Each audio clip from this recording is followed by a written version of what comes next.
സുഹൃത്തുക്കളെ എല്ലാവർക്കും നമ്മുടെ പുതിയ വീട്ടിലേക്ക് സ്വാഗതം. നമ്മൾ കഴിഞ്ഞ ദിവസം കണ്ടതാണ് അവാർഡ് നിശയിൽ അവാർഡ് ജേതാക്കളെ പറ്റി പ്രഖ്യാപിക്കുന്നത്. അതിൽ നമ്മളെല്ലാവരും പ്രതീക്ഷിച്ച ഒരു പേര്, നമ്മൾ പ്രതീക്ഷിച്ചതും സംഘികൾ പ്രതീക്ഷിക്കാത്തതും സംഘിക്കുട്ടന്മാർ ഒരിക്കലും വരാൻ പാടില്ല എന്ന് ആഗ്രഹിച്ചതുമായിട്ടുള്ളൊരു പേര്, ആ ഒരു പേര് അതൊരു വേടൻ എന്ന് പറയുന്ന മനുഷ്യന്റെ പേരായിരുന്നു. ആ വേടൻ ആരാണെന്ന് നമുക്കറിയാം. അടിച്ചമർത്തപ്പെട്ട ഒരു സമൂഹത്തിൽ നിന്ന് അല്ലെങ്കിൽ അടിച്ചമർത്തപ്പെട്ട ഒരു സമുദായത്തിൽ നിന്ന് വളർന്നു വന്ന് തൻ്റെതായ ഒരു വ്യക്തിമുദ്ര പതിപ്പിച്ച ഒരു മനുഷ്യനാണ് വേടൻ. ആ വേടനാണ് ഒരു അവാർഡ് കൂടി കിട്ടിയിരിക്കുന്നത്. എന്തിൻ്റെ പേരിലാണ്? മികച്ച ഗാനരചയിതാവ് എന്നുള്ളൊരു പേരിൽ.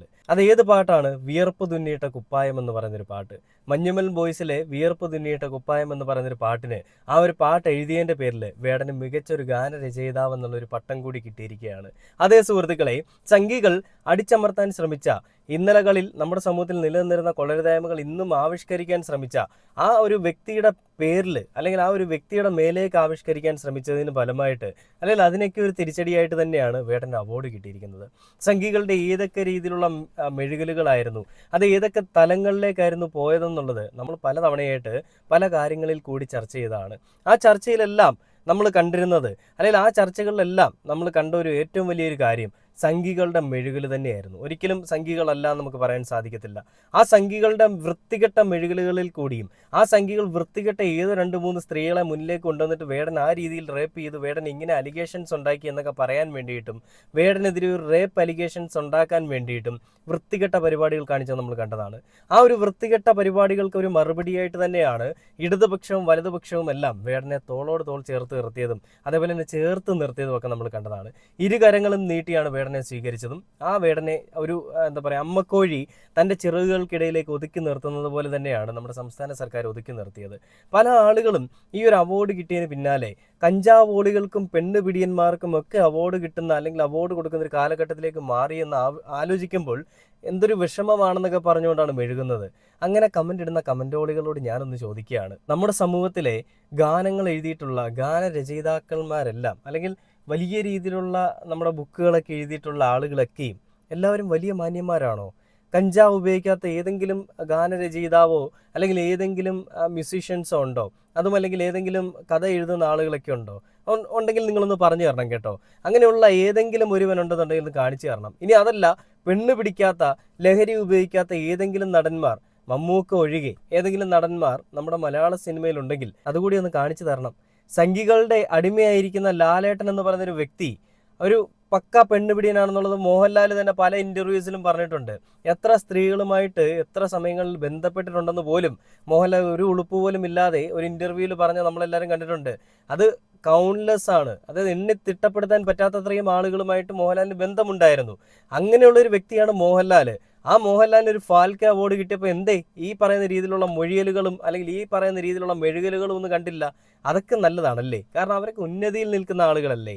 സാമ്പത്തികപരമായിട്ടും ഈ മതപരമായിട്ടും അവരുടെയൊക്കെ ജാതീയപരമായിട്ടും ഒക്കെ വലിയ ഉന്നതി നിൽക്കുന്ന, എന്നാൽ വേടനോ ഏതോ 2ാം കിട കോളനിയിൽ ജീവിക്കുന്ന ഏതോ ഒരു കറുത്ത വർഗത്തിൽപ്പെട്ട പിന്നോക്ക സമുദായത്തിൽപ്പെട്ട ഒരു മനുഷ്യനല്ലേ വേടൻ.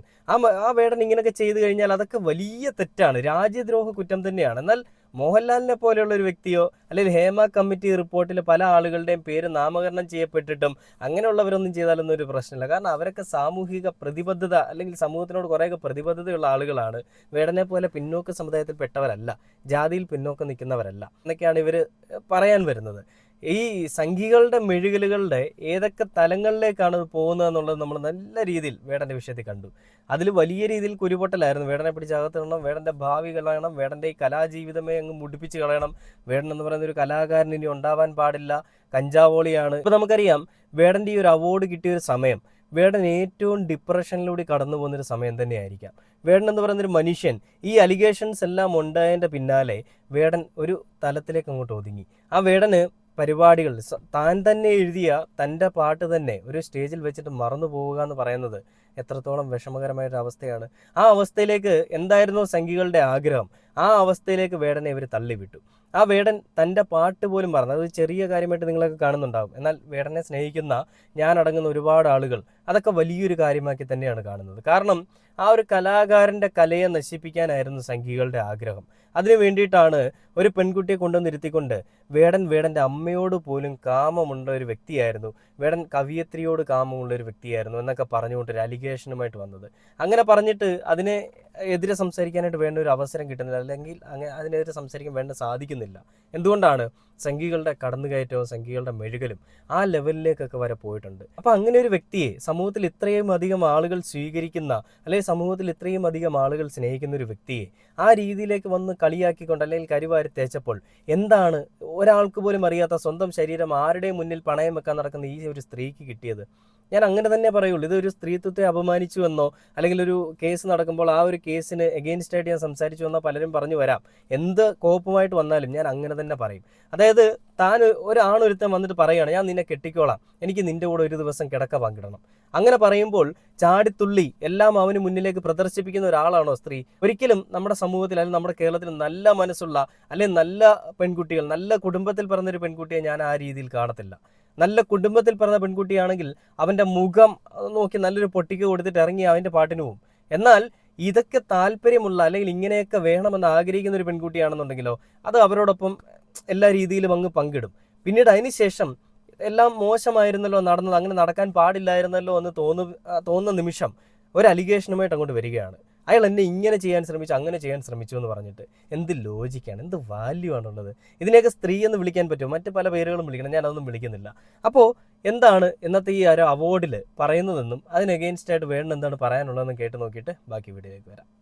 മികച്ച ഗാനരചയിതാവ് വേടൻ, ഗാനം കുതന്ത്രം, വിയർപ്പ് തുന്നിയിട്ട കുപ്പായം,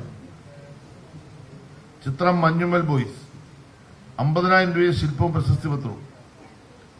സിനിമയിലെ പ്രധാന കഥാപാത്രങ്ങളുടെ പാർശ്വവൽകൃത ജീവിതത്തിലെ സഹനങ്ങളെയും സന്തോഷങ്ങളെയും പുതിയ ബിംബങ്ങളിലൂടെ തേച്ചുമിനുക്കാത്ത വാക്കുകളിലേക്ക് പകർത്തിയെടുത്ത രചനാ മികവിന് ഭയങ്കര ഹാപ്പിയാണ്. തീർച്ചയായിട്ടും ഒരു കലാകാരൻ എന്നുള്ള നിലയ്ക്ക് കലാകാരൻ പറയുന്ന രാഷ്ട്രീയത്തിനും കൂടിയുള്ള അംഗീകാരമായിട്ടാണ് ഞാൻ കാണുന്നത് ഇതിന്. പിന്നെ നമ്മൾ എടുക്കുന്ന പണി നടക്കുന്നുണ്ട് എന്നുള്ളതിൻ്റെ ഒരു ഉദാഹരണമാണ് ആണ്.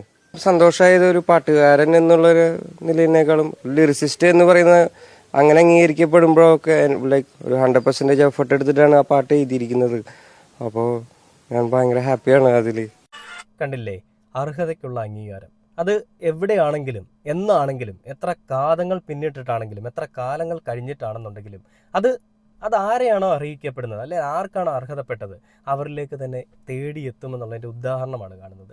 ഏതൊക്കെ രീതിയിൽ അടിച്ചമർത്താൻ ശ്രമിച്ചിട്ടും ആ ഒരു വേർഡിന് മികച്ച ഗാനരചയിതാവിനുള്ളൊരു അവാർഡ് കിട്ടിയിരിക്കുകയാണ്. പല ആളുകൾക്കും കിട്ടിയപ്പോഴൊന്നും സംഘികളുടെ ഈ മെഴുകിൽ ഞാൻ കമൻറ്റ് ബോക്സിൽ കണ്ടിട്ടില്ല. ഇതിൽ പറയുന്നത് ഇതുപോലത്തെ ഒരു കഞ്ചാവോളിക്ക് അവാർഡ് കിട്ടി, സഖാവായാൽ നാളെ സന്തോഷ് പണ്ഡിറ്റിനും അവാർഡ് കിട്ടുമെന്നൊക്കെയാണ്. മോഹൻലാലിന് അവാർഡ് കിട്ടിയതിൽ എന്താണെന്നും പറയാനില്ലാത്തത്? മോഹൻലാലിനെ പോലെ മറ്റ് പല ആളുകൾക്കും കിട്ടി. എന്തേ സംഘി മിത്രങ്ങളെ ഒന്നും മെഴുകാനില്ലേ? നാണം ഉണ്ടോടാ നിനക്കൊക്കെ? എന്തെങ്കിലുമൊക്കെ ഒരു ലോജിക്കുള്ള കാര്യങ്ങൾ പറയണം. നിങ്ങൾ പറയുന്നത് നിങ്ങളുടെ നവോത്ഥാന നായകന്മാരൊക്കെ വലിയ മറ്റിടത്തെ ആളുകളാണെന്നൊക്കെ ആയിരിക്കും പറയുന്നത്. അവന്മാർ കഞ്ചാവ് വലിച്ചിട്ടില്ലേ? നമ്മുടെ സമൂഹത്തിൽ ഇത്രയും എന്താ പറയുക, ചെഗ്വേരയൊക്കെ കഞ്ചാവ് വലിച്ചിട്ടുള്ള ആളുകളല്ലേ? ഇവരൊക്കെ ഇപ്പോഴും നമ്മുടെ ചരിത്രങ്ങളിൽ പഠിക്കുന്ന ആളുകളല്ലേ, ചരിത്രങ്ങളിൽ പഠിക്കപ്പെടുന്ന ആളുകളല്ലേ? ഇങ്ങനെ എത്രയെത്ര നവോത്ഥാന നായകന്മാരുണ്ട്, എത്രയെത്ര കഥ എഴുതുന്ന ആളുകളുണ്ട്, തിരക്കഥാകൃത്തുകളുണ്ട്. ഇവരാരും കഞ്ചാവോ അല്ലെങ്കിൽ പെണ്ണുപിടിയന്മാരൊന്നും അല്ലേ? എല്ലാവരും നല്ല പക്ക പെണ്ണുപിടിയന്മാരാണ്. എന്നാൽ അവർ പണം കൊടുത്ത് ഒതുക്കുന്ന കേസുകളാണ് ഇതെല്ലാം എന്നുള്ളത് നമുക്ക് നന്നായിട്ട് അറിയാം. പകൽ പോലെ വ്യക്തമായിട്ടൊരു കാര്യമാണ്. പണം കൊടുത്ത് അവർ ഈ കേസുകളെല്ലാം ഒതുക്കും. എന്നാൽ വേടൻ്റെ വിഷയത്തിലോ അത് പണം കൊടുത്ത് ഒതുക്കാമെന്ന് വിചാരിച്ചാൽ പോലും അങ്ങനെ ഒതുക്കാൻ സാധിക്കില്ല. കാരണം അവൻ പിന്നോക്ക സമുദായത്തിൽപ്പെട്ടവൻ, അവൻ അങ്ങനെ ഒതുങ്ങി പോകണ്ട, അവനെ ഉയരാൻ സമ്മതിക്കരുത്. അനുഗ്രഹിക്കുമ്പോൾ ഇങ്ങനെ കൈവച്ചിട്ട് തലയിൽ അനുഗ്രഹിക്കുന്നത് എന്തിനാണെന്ന് നമുക്ക് എല്ലാവർക്കും അറിയാം അല്ലേ? നീ ഇതിന് താഴേക്ക് വന്നാൽ മതി, ഇതിന് മുകളിലേക്ക് വരണ്ട, ഇതിന് മുകളിലേക്ക് ഞാൻ പൊക്കോളാം എന്നുള്ളൊരു രീതിയാണ്. അതാണ് എനിക്ക് തോന്നിയിട്ടുള്ളത്. അപ്പം അങ്ങനെ ഒരു രീതിയിൽ അനുഗ്രഹിക്കുന്നത് പോലെയാണ് വേടൻ ആ പാട്ട് പാടിയാൽ മതി. അതായത് പിന്നോക്ക സമുദായത്തിൽപ്പെട്ടവർക്ക് പാടാൻ പറ്റിയൊരു കലയല്ല റാപ്പെന്ന് KP ശശികല വിഷകല പറഞ്ഞൊരു കാര്യം നമ്മൾ കണ്ടതാണ്. അങ്ങനെയുള്ള ചിന്താഗതിക്കെതിരെയാണ് വേടൻ സംസാരിച്ചത്. വെറും സംസാരമല്ല, പാടിയത്. ആ പാട്ടിൽ കൂടിയാണ് വേടൻ സംസാരിച്ചത്. ആ സംസാരത്തിനെ പേടിച്ച, ആ സംസാരത്തിനോടുള്ള വിമുഖതയുള്ള ആളുകളാണ് വേടനെതിരെ വലിയ രീതിയിൽ ഉറഞ്ഞു തുള്ളിക്കൊണ്ട് വന്നത്. ഈ സൈഡിൽ നോക്കി നിങ്ങൾക്ക് അറിയാൻ പറ്റും വേടൻ്റെ ആ ഒരു സന്തോഷ പ്രകടനം. വേടൻ വീട്ടിൽ എല്ലാവരുമായിട്ട് സുഹൃത്തുക്കളൊക്കെ ആയിട്ട് ഇരുന്നുകൊണ്ട് ആ ഒരു വാർത്ത കാണുമ്പോഴാണ് വേടൻ അവാർഡ് കിട്ടുന്നത്, അല്ലെങ്കിൽ ആ ഒരു അവാർഡ് പ്രഖ്യാപനം ഉണ്ടാകുന്നത്. അത് കണ്ടപ്പോൾ വേടൻ്റെ കൂടെ നിൽക്കുന്ന ആ സുഹൃത്തുക്കൾക്ക് ഉണ്ടാകുന്ന ഒരു സന്തോഷം ഈ സൈഡിൽ നിങ്ങൾക്ക് വീഡിയോ കാണാൻ പറ്റും. അപ്പോൾ ഞാൻ പറഞ്ഞു വരുന്നത് ഇത്രയേ ഉള്ളൂ. ഈ സംഘികളുടെ മെഴുകലുകൾ ഈ കമൻറ്റ് ബോക്സ് നിറയെ നിങ്ങൾക്ക് നോക്കാൻ പറ്റും. ആ ഒരു മെഴുകലുകൾക്കൊന്നും ഒരർഹതയുമില്ല, അല്ലെങ്കിൽ ഒരു യോഗ്യതയുമില്ല, അല്ലെങ്കിൽ ഒരിക്കലും ഒരാളെ തളർത്താൻ സാധിക്കില്ല എന്നുള്ളത് നിങ്ങൾ മനസ്സിലാക്കുക. നിങ്ങൾ ഏതൊക്കെ ലെവലിൽ മെഴുകാൻ ശ്രമിച്ചാലും ഇവിടെ ഒരു ഗവൺമെൻറ് ഉണ്ട്. ഇവിടുത്തെ ഗവൺമെൻറ്റിൽ ആണത്തം ആരുടെ മുന്നിൽ പണയം വെക്കാത്തൊരു മുഖ്യമന്ത്രിയും അതിന് ഒപ്പം നിൽക്കുന്ന, അതിനോടൊപ്പം തന്നെ മത്സരിച്ച് നിൽക്കുന്ന മന്ത്രിമാരും ഉള്ളപ്പോൾ ഒരു ചാണക ശക്തികൾക്കും ഇവിടേക്ക് വന്ന് മെഴുകാൻ സാധിക്കില്ല എന്ന് ഞാൻ പറയുകയാണ്. നമ്മൾ കഴിഞ്ഞ ദിവസമൊക്കെ ചർച്ച ചെയ്താണ് ഉസ്താദിനെ ഈ പറയുന്ന സുഡാപ്പി എന്നൊക്കെ പറഞ്ഞിട്ട് ഫസൽ കാരട്ട് എന്ന് പറയുന്നൊരു ചെറുക്കനൊക്കെ ഉണ്ട്. ഇവന്മാരൊക്കെ ഘോര സംഘിക്കുകയാണ് സംഘികൾ വലിയ എന്തോ മറ്റേത് ഇവിടെ ഉണ്ടാക്കുന്നുണ്ടെന്നുള്ളത്, വലിയ ഇമ്പാക്റ്റ് ഉണ്ടാക്കുന്നുണ്ടെന്നുള്ളത്. ഈ സംഘികൾ പറയുന്ന വേടനൊരു പെണ്ണുപിടിയനാണ് എന്നൊക്കെയാണ്. അങ്ങനെയെങ്കിൽ സംഘിമിത്രങ്ങളെ ഞാനൊരു കാര്യം ചോദിക്കട്ടെ, നിങ്ങളുടെ കൂട്ടത്തിലുള്ളവർക്ക് പെണ്ണല്ല ആണല്ല ആരെ കിട്ടിയാലും ഒരുപോലെയാണെന്നുള്ളത് ആ അനന്തുവിൻ്റെ വിഷയത്തിൽ ഞങ്ങൾ കണ്ടതാണ്. എന്തേ സംഘിമിത്രങ്ങളെ നിങ്ങളുടെ മെഴുകലുകളൊന്നും അത്തരത്തിലൊരു സംഭവത്തെ സാധൂകരിക്കുന്നതോ അല്ലെങ്കിൽ ആ ഒരു വിഷയത്തെ പറ്റി പറയുന്നതോ ആവുന്നില്ല? നാണം ഉണ്ടോടെ അടിമയായിട്ട് ജീവിക്കാൻ? പോയി ചത്തൂടെ? അതാണ് നിനക്ക് ഏറ്റവും നല്ലത്. ഇനി ഇതൊക്കെ പറയുമ്പോൾ എനിക്കെതിരെ എന്തെങ്കിലുമൊക്കെ വലിയ രീതിയിലുള്ള മെഴുകലുകളും എന്തെങ്കിലുമൊക്കെ ഭീഷണികളൊക്കെ വരാം. എല്ലാം മുന്നിൽ കണ്ടുകൊണ്ട് തന്നെയാണ് സംസാരിക്കുന്നത്. ചെറ്റത്തരം ആര് കാണിച്ചാലും, അത് കമ്മ്യൂണിസ്റ്റ് കാണിച്ചാലും UDF കാണിച്ചാലും BJP കാണിച്ചാലും ആം ആദ്മി കാണിച്ചാലും ഏതവൻ കാണിച്ചാലും അത് ചെറ്റത്തരമാണെന്നും തന്തയില്ലായ്മയാണെന്നും തന്നെ ഞാൻ പറയും. അതിന് എത്രയൊക്കെ വാ അടപ്പിക്കാൻ ശ്രമിച്ചാലും എത്രയൊക്കെ വാ മൂടിക്കെട്ടാൻ ശ്രമിച്ചാലും. എന്തായിരുന്നോ വേടൻ ശ്രമിച്ചത്? ആ നമ്മുടെ സമൂഹത്തിലെ കൊള്ളരുതായ്മകൾ നിർമ്മാർജ്ജനം ചെയ്യാനായിരുന്നു വേടൻ ശ്രമിച്ചത്, അല്ലേ? ആ രീതിയിൽ അങ്ങനെ കൊള്ളരുതായ്മകൾ നിർമ്മാർജ്ജനം ചെയ്യാൻ ശ്രമിച്ചപ്പോൾ എന്താണ് ഉണ്ടായത്? ശബ്ദമില്ലാത്തവർക്കൊരു ശബ്ദമായി. പ്രതികരിക്കാൻ പേടിയുണ്ടായിരുന്ന ആളുകൾക്ക് പ്രതികരിക്കാൻ ഒരു ശേഷി വന്നു. അതൊക്കെയാണ് നമ്മൾ പിന്നീട് അങ്ങോട്ട് കണ്ടത്. വേടൻ്റെ ഒരു വിഷയമായിട്ട് തന്നെ വന്നപ്പോൾ ഒന്നും മിണ്ടാതെ പേടിച്ചിരുന്ന ആളുകൾ ആ ഒരു വിഷയം, അതേപോലെ അനുബന്ധ വിഷയങ്ങൾ തങ്ങൾക്കെതിരെ ഉണ്ടാകുമ്പോൾ ഒന്നും മുഖം നോക്കാതെ, അല്ലെങ്കിൽ ഒരു പേടിയും മനസ്സിലില്ലാതെ തന്നെ പ്രതികരിച്ചു. എന്തുകൊണ്ടാണ്? തനിക്ക് വേണ്ടിയിട്ട് സംസാരിക്കാൻ അപ്പുറത്തൊരാൾ നിൽപ്പുണ്ടല്ലോ എന്നുള്ളൊരു പ്രതീക്ഷ. അതുതന്നെയായിരുന്നു വേടൻ്റെ ലക്ഷ്യവും. ശബ്ദമില്ലാത്തവർക്ക് ഒരു ശബ്ദമായിട്ട് തന്നെ തുടരുക. ശബ്ദമില്ലാത്തവരുടെ ശബ്ദമായിട്ട് തുടരുന്നത് മാത്രമല്ല, അവർക്ക് ഒരു പവർ കൊടുക്കുക. ആ പവർ ഒരു കലയിൽ കൂടിയാവുമ്പോൾ അത് അവർക്ക് കൂടുതൽ ആസ്വാദകരവും അവർക്കത് സ്വീകരിക്കാൻ എളുപ്പവുമായിരിക്കുമെന്ന് മനസ്സിലായതുകൊണ്ട് തന്നെയാണ് വേടൻ അതിനുവേണ്ടി ഒരു കലയെ തിരഞ്ഞെടുത്തതും അതിനുവേണ്ടി തന്നെ അഹോരാത്രം പണിയെടുത്തതും. അതിനുള്ള അർഹതപ്പെട്ടൊരു അർഹിക്കുന്ന അവാർഡ് തന്നെയാണ് വേടൻ കിട്ടിയതെന്നുള്ളതിൽ ഞങ്ങൾ കേരളത്തിലുള്ള ജനങ്ങൾക്ക് ആർക്കും യാതൊരു സംശയവുമില്ല. സംഘികൾക്ക് സംശയമുണ്ട് എന്നുണ്ടെങ്കിൽ അതിന് ഞങ്ങൾ ആരും ബാധ്യസ്ഥരല്ല എന്നും പറഞ്ഞുകൊണ്ട് ഈ ഒരു വീഡിയോ അവസാനിക്കുകയാണ്.